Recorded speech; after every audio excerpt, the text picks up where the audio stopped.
Assalamualaikum warahmatullahi wabarakatuh. Selamat pagi, siang, Ibu Novida.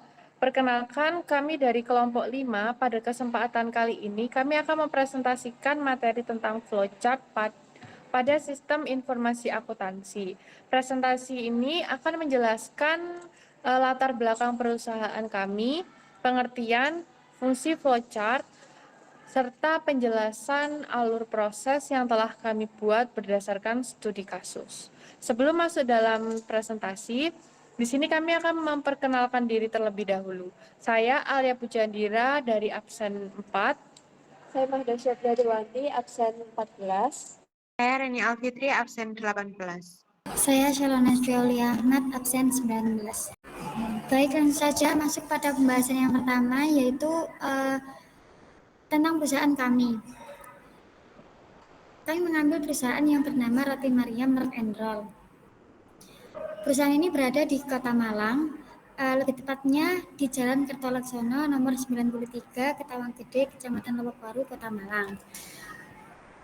Roti Mariam Merk and Roll ini telah didirikan sejak tahun 2003 oleh Pak Tegar, dan pada 2009 itu dipindahtangankan kepada saudaranya yang bernama Pak Teguh. Mengapa kita mengambil perusahaan Roti Mariam Merk and Roll? Dikarenakan perusahaan Roti Mariam Merk and Roll ini merupakan perusahaan yang banyak diminati oleh mahasiswa dan anak-anak muda di sekitaran Malang ini.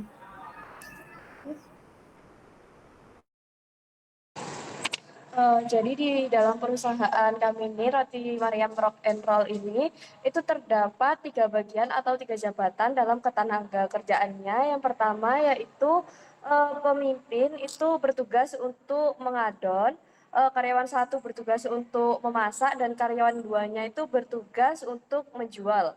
Dan dalam perusahaan ini tuh juga terdapat 2 departemen. Yang pertama adalah departemen memasak, dan yang kedua adalah departemen mengadon. Baik, selanjutnya saya akan menjelaskan tentang flowchart penjualan dan flowchart produksi di perusahaan UMKM Roti Mariam Rock and Roll. Nah, di sini dimulai dari departemen produksi yang akan melakukan proses secara manual, yaitu produksi roti Mariam, dan menghasilkan roti Mariam tersebut dikirim ke bagian penjualan. Bagian penjualan akan melakukan proses secara manual, yaitu pengecekan barang. Selanjutnya di bagian pelanggan. Pelanggan ketika membeli akan memproses memilih barang. Selanjutnya pelanggan juga akan memesan barang. Pelanggan memesan barang kepada bagian penjualan akan menyiapkan barang tersebut. Selanjutnya bagian penjualan juga akan memproses membuat nota kontan. Di sini terdapat menghasilkan dokumen nota kontan dan salinan nota kontan. Untuk salinannya sendiri itu disimpan oleh bagian penjualan, sedangkan nota kontan aslinya dikirim ke bagian pembeli bersama dengan Roti Mariam.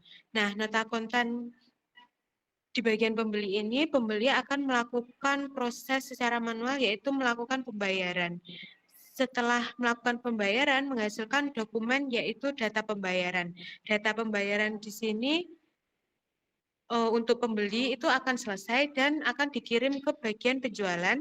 Bagian penjualan akan memproses secara manual, yaitu mencatat penjualannya di buku rekap.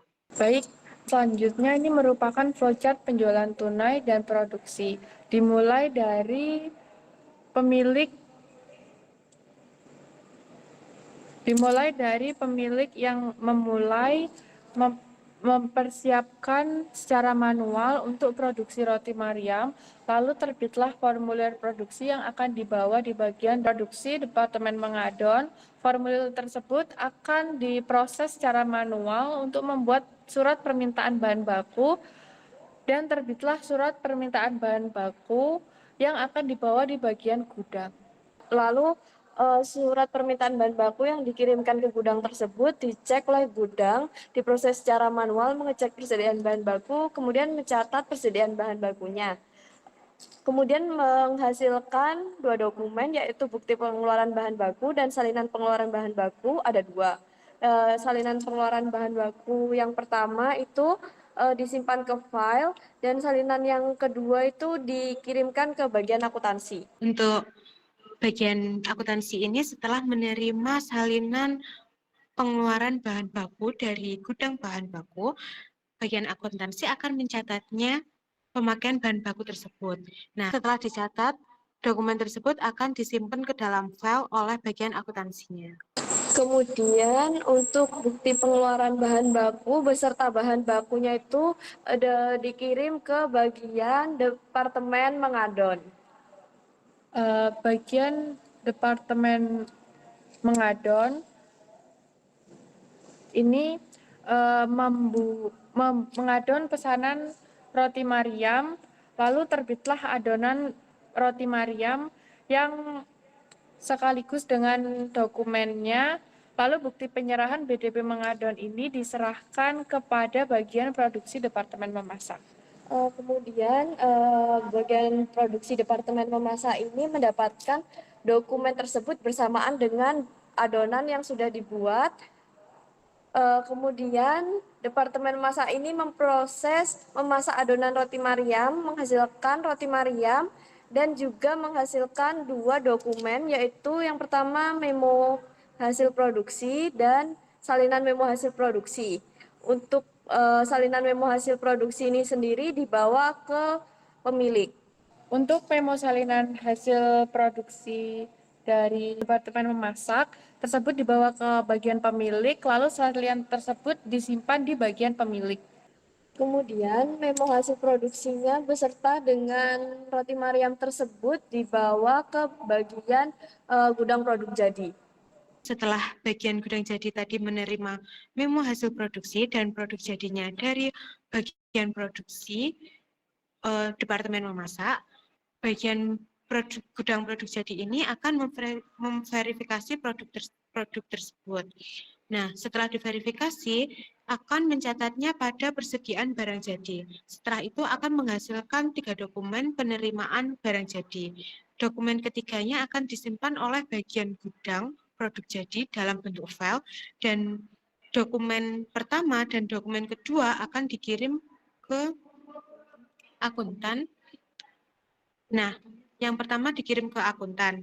Nah, di sini akuntan setelah menerima dokumen penerimaan barang jadi yang pertama, akuntan akan mencatat persediaan barang jadi dan akan menghasilkan dokumen persediaan barang jadi. Setelah menghasilkan dokumen persediaan barang jadi, bagian akuntan akan menyimpannya dalam bentuk file. Nah, untuk penerimaan barang jadi, dokumen penerimaan barang jadi yang kedua akan dikirim ke pemilik. Baik, setelah dikirim ke bagian pemilik, pemilik akan menyimpan penerimaan barang jadi tersebut dalam bentuk file bagian pemilik. Yang selanjutnya kita beralih ke bagian pelanggan. Pelanggan memesan pesanan kepada penjual, lalu penjual memproses secara manual dan menghasilkan kartu pesanan. Kartu pesanan tersebut diberikan kepada pelanggan, dan pelanggan memproses secara manual, yaitu mengisi kartu pesanan. Setelah kartu pesanan diisi, maka diberikan kepada penjual, dan penjual akan memproses secara manual, yaitu menandatangani kartu pesanan. Setelah ditandatangani, maka menghasilkan kartu pesanan yang sudah ditandatangani. Untuk kartu pesanan yang sudah ditandatangani yang pertama, diberikan kepada bagian gudang barang jadi. Nah, selanjutnya setelah bagian gudang produk jadi menerima kartu pesanan yang sudah ditandatangani dari penjual, akan mengecek dan mengeluarkan barang jadi. Nah, roti Mariam ini akan dikirim ke bagian penjualan.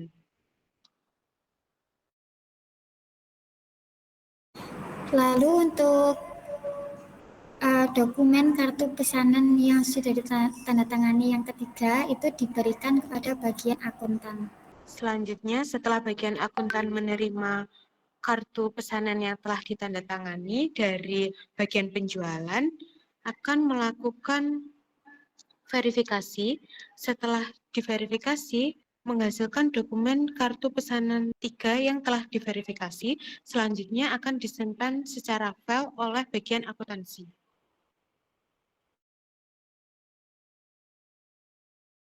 Yang selanjutnya untuk kartu pesanan yang sudah ditandatangani yang kedua itu diberikan kepada pelanggan.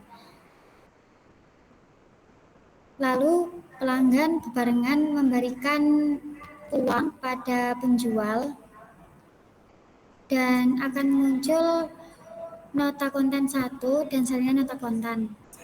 Lalu untuk salinan nota kontannya kirim di bagian akuntan.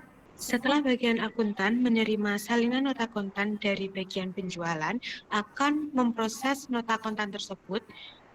Selanjutnya akan dicatat dalam jurnal penjualan. Setelah itu, dokumen salinan nota kontan itu akan disimpan secara file oleh bagian akuntansi. Baik, selanjutnya untuk yang nota kontan yang asli akan diberikan kepada pelanggan barengan dengan memberikan roti Mariam yang sudah dipesan tadi. Baik, sekian presentasi kami dari flowchart tersebut. Mohon maaf jika banyak kurangnya karena di sini sinyalnya susah. Wassalamualaikum warahmatullahi wabarakatuh.